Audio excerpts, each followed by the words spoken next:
بسم الله الرحمن الرحيم. عن عائشة رضي الله تعالى عنها قالت: خرج النبي صلى الله عليه وسلم غداة وعليه مرط مرحل من شعر أسود، فجاء الحسن بن علي رضي الله تعالى عنهما فأدخله، ثم جاء الحسين فدخله معه، ثم جاءت فاطمة فأدخلها رضي الله تعالى، ثم جاء علي رضي الله تعالى عنه فأدخله، ثم قال: إنما يريد الله ليذهب عنكم الرجس أهل البيت ويطهركم تطهيرا. ஆயிஷா ரலியல்லாஹு தஆலா அன்ஹா அவர்கள் அறிவிக்கின்றார்கள், நபிகள் ஸல்லல்லாஹு அலைஹி வஸல்லம் அவர்கள் ஒரு தடவை அதிகாலையில் தங்களுடைய உடலில் ஒரு போர்வையை போர்த்திக் கொண்டு நடந்து சென்று கொண்டிருந்தார்கள். அப்பொழுது ஹசன் ரலியல்லாஹு அவர்கள் வந்தார்கள். அந்த போர்வைக்குள் ஹசனை நுழைத்துக் கொண்டார்கள். பிறகு ஹுசைன் வந்தார்கள். அவர்களும் அந்த போர்வைக்குள் நுழைந்து கொண்டார்கள். அதற்கடுத்து ஃபாத்திமா ரலியல்லாஹு தஆலா அவருடைய மகள் அவர்கள் வந்தார்கள். அவர்களும் அந்த போர்வையில் நுழைந்து கொண்டார்கள்.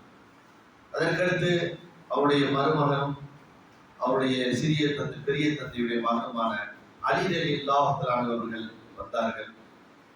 அவர்களையும் அந்த போர்வைக்குள் நபிகள் ஸல்லல்லாஹு அலைஹி வஸல்லம் நுழைத்துக் கொண்டார்கள். பிறகு நபி அவர்கள் கூறினார்கள், இன்னமா யுரீதுல்லாஹு லியுذهب عنكم الرجس أهل البيت ويطهركم تطهيرا என்று சொன்னார். அல்லாஹ் உங்களை விட்டும் அவன் நாடுவது அசுத்தத்தை விட்டும் தூய்மைப்படுத்தி மேலும் உங்களை சுத்தப்படுத்துவதற்கு அல்லாஹ் நாடுகின்றான் என்ற இந்த ஒரு வசனத்தையும் போதி காட்டினார். இது முஸ்லிம்ல 4807வது செய்தியாக பதிவு செய்யப்பட்டது. சஹாபாக்களுடைய சிறப்புகள் சம்பந்தமாக நாம் பார்த்து வரும்போது, அஹ்ல பைத் நபியுடைய குடும்பத்தை சார்ந்தவர்கள். இதற்கு முந்தைய ஒரு செய்தி வந்திருக்கின்றது, நபியுடைய குடும்பத்தை சார்ந்தவர்கள் யார் என்றெல்லாம் வரும்பொழுது அதில் இப்னு அப்பாஸ் அவர்கள் வருவார்கள், அலி ரலியல்லாஹு தஆலா அவர்கள் வருவார்கள், ஜாஃபர் இப்னு அபி தாலிப் போன்ற ஆண் வாரிசு சம்பந்தப்பட்டவர்கள் எல்லாம் வருவார்கள். அந்த அடிப்படையில் ஃபாத்திமா ரலியல்லாஹு அவர்களும் அஹ்ல பைத்தை சார்ந்தவர்கள். அவருடைய பிள்ளைகள் எல்லாம் நபியுடைய குடும்பத்தை சார்ந்தவர்கள். இவர்களுக்கென்று ஒரு தனிச்சிறப்பை அல்லாஹ் வழங்கியிருக்கிறார். இவர்கள் வரும்பொழுது, அதாவது தங்களுடைய இல்லத்திலிருந்து நடந்து வந்து கொண்டிருக்கும் போது ஒரு போர்வையை போர்த்து வருகின்றார்கள். அந்த போர்வைக்குள் தன்னுடைய மகள், தன்னுடைய பேர குழந்தைகள், தன்னுடைய மருமகன் இவர்கள் எல்லாம் ஒன்றாக இணைத்துக் கொண்டு சொன்னார்கள், இன்னமா யுரீதுல்லாஹு லியுذهب عنكم الرجس. ரிஜிஸ் என்றால் அசுத்தம், ஷிர்க் போன்ற அசுத்தங்களை விட்டும் நீக்குவதற்கு அல்லாஹ் நாடுகின்றார். மேலும் அஹ்ல பைத்தாகிய இவர்களை தூய்மைப்படுத்தவும் சுத்தப்படுத்தவும் அல்லாஹ் நாடுகின்றான் அப்படிங்கிற இந்த வசனத்தை ஓதுகிறார். இந்த வசனத்தை ஓதுவதை வைத்துக் கொண்டு தவறான கருத்துக்களை நாம் கொண்டு விடக்கூடாது. அஹ்ல பைத்தாகிய நபிகள் ஸல்லல்லாஹு அலைஹி வஸல்லம் அந்த குடும்பத்தை சார்ந்தவர்கள் எல்லாம் பரிசுத்தமாகி விட்டார்கள். அவர்களுக்கு நாளை மறுமையிலே எந்த கேள்வியும் இருக்காது. அவர்கள் டைரக்டா சொர்க்கத்துக்கு சென்று விடுவார்கள். எனவே ஃபாத்திமா, அலி, இது ஷியாக்களுடைய ஒரு கொள்கையாக இருக்கின்றது. ஃபாத்திமா, அலி, ஹசன், ஹுசைன், ரசூல் ஸல்லல்லாஹு அலைஹி வஸல்லம் இந்த 5 பேர்கள் தான் அஹ்ல பைத், வேறு யாரும் கிடையாது. ஏன்னா அந்த வசனமும் அந்த மாதிரி அவர்கள் சம்பந்தமாக வருகின்ற காரணத்தினால் அஹ்ல பைத் என்றால் இவர்கள் தான். எனவே இவர்கள் பரிசுத்தமானவர்கள், இவர்களுக்கு எந்த விதமான கேள்வி கணக்கு எதுவுமே இல்லை, இவர்கள் சொர்க்கவாதி என்றெல்லாம் அவர்கள் என்ன செய்தார்கள் சொல்லி மற்ற சஹாபாக்களை அவதூறு பேசுகின்றார்கள். அதை குறிப்பாக அபூபக்கர் அவர்கள், உமர் அவர்கள் எல்லாம் மிக கேவலமாக என்ன செய்கிறார்கள், பேசுகின்றார்கள். ஆனால் இந்த பரிசுத்தப்படுத்துவது என்பது ஒரு பொதுவான வசனம் தான். இன்னொரு வசனத்திலே 5:6, அதாவது 5வது அத்தியாயத்துடைய 6வது வசனத்தில் என்ன சொல்லும் பொழுது, யா அய்யுஹல்லதீன ஆமனூ இதா கும்தும் இலஸ் ஸலாத்தி ஃபக்ஸிலூ வஜூஹக்கும் வ ஐதியக்கும் இலல் மராஃபிக். ஒளி செய்வது சம்பந்தமாக சொல்லிவிட்டு அடுத்ததாக தயமம் சம்பந்தமாகவும் சொல்லிவிட்டு அங்கே ஒரு வார்த்தை எல்லாம் பயன்படுத்துகின்றான். மா யுரீதுல்லாஹு லியஜஅல அலைக்கும் மின் ஹரஜின் வலாகின் யுதஹிரக்கும் லியதீம வலியதீம நிஅமத்துஹு அலைக்கும் லஅல்லக்கும் தஷ்குரூன் அப்படிங்கிற.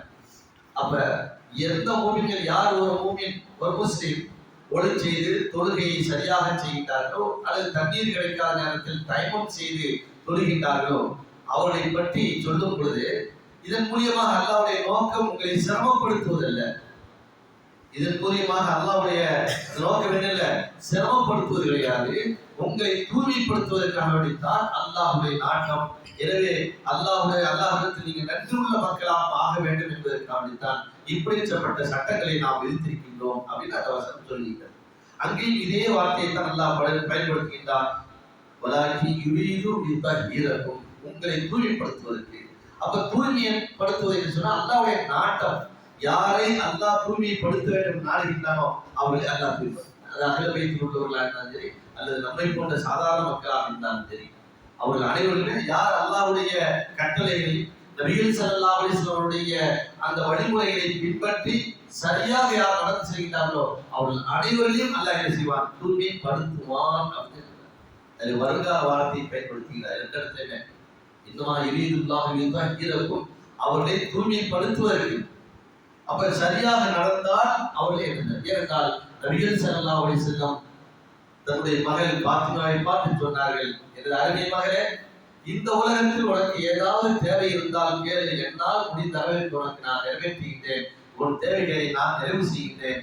ஆனால் நாளை மறுமையிலே என்னால் எந்த உதவியும் உனக்கு செய்ய பிரத்யேகமாக உனக்கு செய்ய முடியாது அப்படிங்கிறாங்க. இந்த ஹதீஸ்களை எல்லாம் வைத்து பார்க்கும் போது என்னவென்றால் அகில பைத்தாக இருந்தாலும் சரி, ஒரு மூமினாக இருந்தாலும் சரி, அவர்களுக்கு நாம் மரியாதை கொடுக்க வேண்டும். அது ஏற்கனவே அந்த ஹதீஸ் வந்திருக்கின்றது. அவர்களை நாம் மதிக்க வேண்டும், அவர்களை வெறுக்கக்கூடாது என்ற செய்தியெல்லாம் வந்திருக்கின்றது. அலி அவர்களை வெறுக்காதீர்கள், அல்லாஹ்வும் அல்லாஹ்வுடைய தூதர் அவர்களை விரும்புகின்றார்கள் அப்படிங்கிற செய்தி, அது வேறு விஷயம். ஆனால் அல்லாஹ்விடத்தில் இவரெல்லாம் பரிசுத்தப்படுத்தப்பட்டு விட்டார்கள், இவர்கள் டைரக்டா சொர்க்கத்தில் செல்வார்கள், இவர்களுக்கு எப்படி நபிமார்களுக்கு எப்படி எந்த அந்தஸ்தை வைத்திருக்கின்றனோ அதுபோன்று இவர்களுக்கு அந்த ஒரு அந்தஸ்தை இருக்கின்றதா என்று சொன்னால் அது கிடையாது. அவர்களுக்கும் கேள்வி இருக்குது, கணக்கு இருக்குது. அவருடைய வாரிசை இன்ன வரைக்கும் இருப்பார்கள், அது நமக்கு தெரியாது, யார் என்றெல்லாம் தெரியாது. பகுதியிலே பலரை சொல்லினார், தங்கள் என்று சொல்லினார்கள். தங்கள் அப்ப அவர்கள் அந்த தங்கள் குடும்பத்தை சார்ந்தவர்கள். அதே போல வடநாட்டு பகுதியிலே சையது குடும்பம் என்று சொல்வார்கள். அந்த சையது குடும்பத்தை சார்ந்தவர்கள் எல்லாம் நபியுடைய வாரிசு என்று சொல்லிக் கொண்டு இருக்கின்றார்கள். நாகூர்ல இருக்கிற அநியாயம் அக்கிரமம் அத்தனையும் அங்கேயாக வந்து நான் நபியுடைய வாரிசு வந்த 54வது பேர குழந்தை என்று அவர் தன்னை சொல்லிக் கொண்டிருக்கிறார். இப்படி ஒவ்வொருவரும் சொல்லுகிறார்கள். இப்ப இவர்கள் செய்கின்ற பாவம், இவர்கள் செய்கின்ற அக்கிரமத்துக்கு அநியாயத்துக்கெல்லாம் நாளைக்கு எந்த கேள்வி இருக்கிறதா? இவர் எல்லாமே அகில பைத்துதான். அதனால் அகில பைத்து என்று சொன்னால் அவர்களுக்கு நாம் மரியாதை செய்யணும், அவர்கள் நாம் வெறுக்கக்கூடாது. அவ்வளவுதான். அவர்கள் செய்கின்ற தப்புக்கெல்லாம் நாம் துணை போய்விடக்கூடாது. அந்த தப்புகளை எல்லாம் அல்லாஹ் மன்னித்து விடுவான் என்று அல்லாவே சொல்லிவிட்டால் இருக்கும், உங்களை சுத்தப்படுத்துகிறார் என்று. ஆகையினால் பாவமே இல்லாமல் பரிசுத்தப்படுத்தப்பட்டு விட்டார்கள் என்று என்ன செய்வார், எண்ணிவிடக்கூடாது. அல்லாஹ் பரிசுத்தப்படுத்த நாடுகின்றான், அவன் பரிசுத்தப்படுத்துவார், அவன் நாடினான். ஆகினால் அகல வைத்து ஒரு தனிச்சிறப்பு இருக்கின்றதை தவிர மற்றபடி அவர்கள் எல்லாம் டைரக்டாக எங்க போயிடுவாங்க, சொர்க்கத்துக்கு போவாங்க அர்த்தம் இல்ல. பொதுவாக அல்லாஹ்வுடைய கட்டளையும் நபிகள் ஸல்லல்லாஹு அலைஹி வஸல்லம் அவருடைய வழிமுறை யார் எடுத்து நடக்கின்றார்களோ அவர்கள் அனைவரையும் அல்லாஹ் என்ன செய்கின்றான், தூய்மைப்படுத்துகின்றான் அப்படிங்கிற செய்தியை நாம் விளக்கிக் கொள்ள வேண்டும். சுப்ஹானக அல்லாஹும்ம வ பிஹம்திக அஷ்ஹது